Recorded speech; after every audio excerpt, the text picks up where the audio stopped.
Hello students, good morning. So today we are going to see about, let's start our topic. So today's topic is use of has, have and had.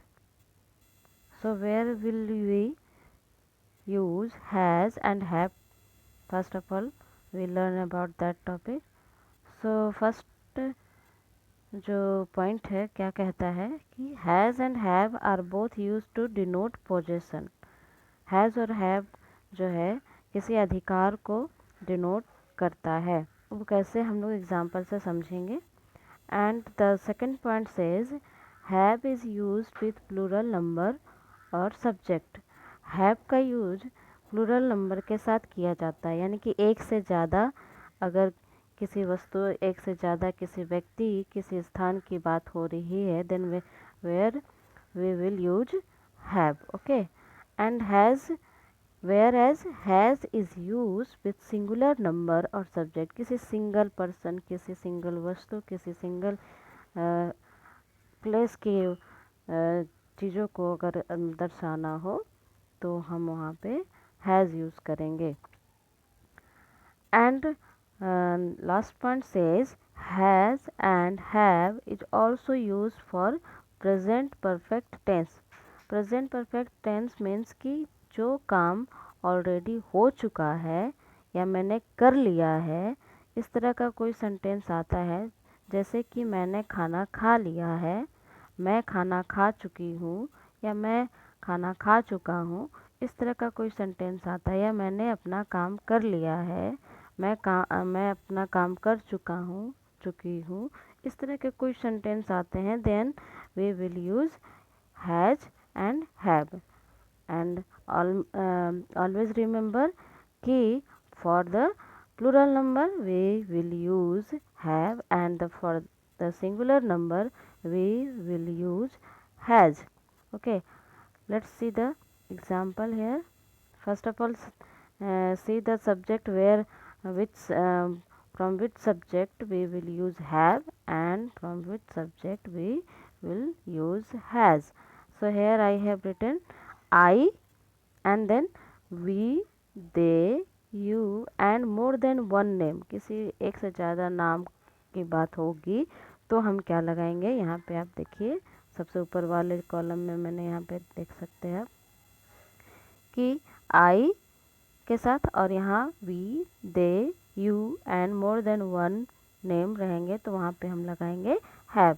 And has कहाँ लगाएंगे, he, she, it and with any single name. You can say किसी एक single name वस्तु या किसी भी स्थान की किसी एक सिंगल नेम की बात होगी तो वहाँ पे हम लगाएंगे हैज़। ओके, नेक्स्ट पॉइंट देखते हैं, एग्जाम्पल देखते हैं हम लोग हैज़ और हैव का। So here first one example says the girls have gone, मतलब लड़कियां जा चुकी हैं। नेक्स्ट पॉइंट कहता है do you have my phone number, क्या तुम्हारे पास मेरा फ़ोन नंबर है। जैसे अगर हम बात करते हैं मेरे पास पेन है, मेरे पास कॉपी है, मेरे पास लाल रंग की फ्रॉक है, इस तरह की कुछ चीज़ अगर हम इस तरह का कुछ सेंटेंस हम बोलते हैं, then where we will use have. यानी कि एक से ज़्यादा चीज़ों को, यानी कि अगर हम अपना अधिकार जताने के लिए अगर कुछ चीज़ के बारे में बोलते हैं कि मेरे पास ये है, मेरी मम्मा है, मेरे पास मेरी माँ है, मेरे पास मेरे पापा हैं, इस तरह से अगर कोई भी सेंटेंस हम बोलेंगे तो वहाँ पे हैव लगाते हैं। ठीक। और यहाँ पे देखिए कि यहाँ पे आपने पिछले वाले ये में देखा कि आई के साथ, यू के साथ, वी के साथ, दे के साथ भी हम वहाँ पे हैव लगाएंगे। तो यहाँ पे देखिए डू यू, यहाँ यू आ गया, यू के साथ यहाँ पे लगाया गया है सेकंड नंबर पर एग्जाम्पल में कि do you have my phone number, क्या तुम्हारे पास मेरा फ़ोन नंबर है। तो इस तरह से पूछा जाए तो क्या होता है, वहाँ पे हैव लगता है। My friend has a great job, मेरे फ्रेंड मेरा मेरा फ्रेंड क्या किया, अच्छा काम किया। तो इस तरह से किया है। तो उस जब भी हम इस तरह की सेंटेंस को यूज करेंगे तो वहाँ पे भी हैज़ या हैव लगाते हैं। फिर नेक्स्ट एग्जांपल कहता है कि Mr Smith has a long hair. Mr Smith के पास लंबे बाल हैं। तो इस तरह का भी वहाँ पे मिस्टर स्मिथ के पोजीशन की बात की जा रही है। तो वहाँ पे मिस्टर स्मिथ क्या है, एक सिंगल व्यक्ति है। तो मैंने बताया था कि सिंगल किसी भी व्यक्ति वस्तु के साथ में हम हैज़ लगाते हैं। तो यहाँ पे हैज़ लगाया गया है। उसके बाद है दे। दे जो एक प्लूरल हो गया। दे मीन्स होता है वे लोग, उनके। इस तरह से अगर दे होगा तो उसके साथ क्या लगाएंगे, हैव, क्योंकि दे एक प्लूरल है और प्लूरल के साथ हमको क्या लगाना है, हैव। तो हैव अ ब्यूटीफुल कार। ठीक उसी तरह से next example, he has a brown hair. उसके पास भूरी कलर की जैकेट है। तो यहाँ पे भी पोजीशन की बात हो रही है, यानी अधिकार की बात हो रही है कि उसके पास एक ब्राउन जैकेट है। I have a red frock. मेरे पास लाल फ्रॉक है। राहुल एंड राजा, यहाँ पे दो नाम हो गया। अगर सिंगल राहुल रहता तो हम हैज़ लगाते, लेकिन यहाँ पे दो नाम हो गया, राहुल और राजा। दो here here two name we have, so we are going to use here have. A blue watch. Rahul और राजा के पास क्या है, ब्लू वॉच है। ठीक उसी तरह से I have done my work. मैंने अपना काम कर लिया है।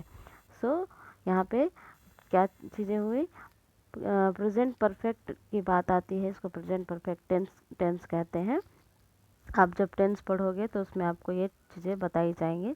तो अगर मैंने अपना काम कर लिया है, कर चुकी हूँ, तो इस तरह से जब बात आएगी तो भी वहाँ पे हम क्या लगाएंगे, हैज़ या हैव लगाएंगे। आई है तो हमें यहाँ पे हैव लगाना है। दे यानी कि प्लूरल हो गया, तो प्लूरल के साथ यहाँ पे क्या लगाएंगे, have gone from school. Okay,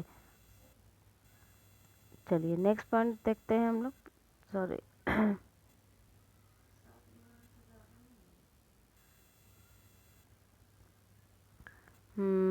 सो यहाँ पे देखिए, आपको एक चीज़ और बताया मैंने, जैसा कि मैंने बताया आपको कि जब प्लूरल रहेगा तो उसके साथ हम लोग लगाते हैं हैव। लेकिन यहाँ पे आई एक सिंगुलर है, एक सिंगल व्यक्ति की बात हो रही है, फिर भी हैव लगाया गया है। तो this is the exception case, यानी एक अपवाद है। यहाँ पे सिर्फ आई जो है यहाँ पे हैव हमेशा लगेगा आपको, लेकिन बाकी जितने भी प्लूरल है उसके साथ हैव लगेगा। सिंगुलर के साथ हमेशा याद रखेंगे हैज़ लगाएंगे। ओके, चलिए नेक्स्ट चीज़ देखते हैं हम लोग।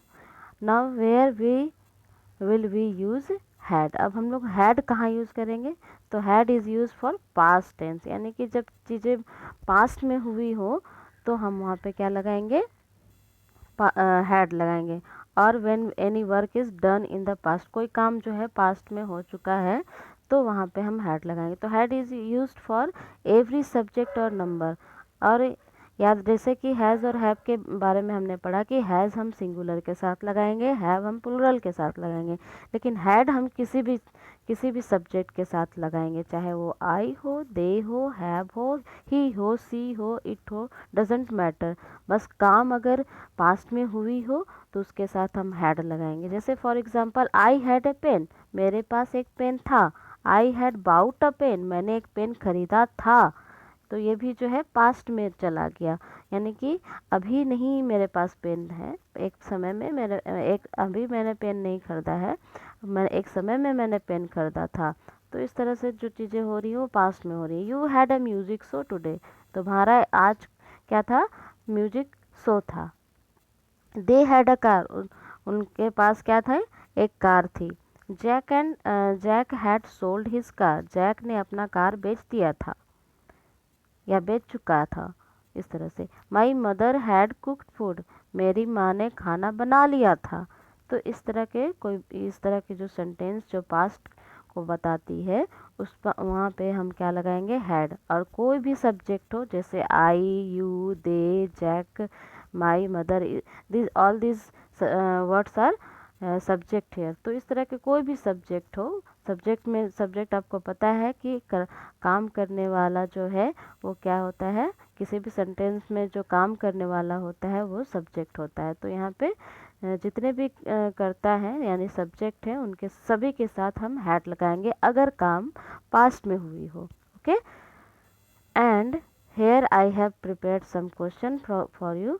So look at all these sentences. You have to fill in the blanks by using has and have. has और have का प्रयोग करते हुए आपको इन सारे सेंटेंस को भरना है.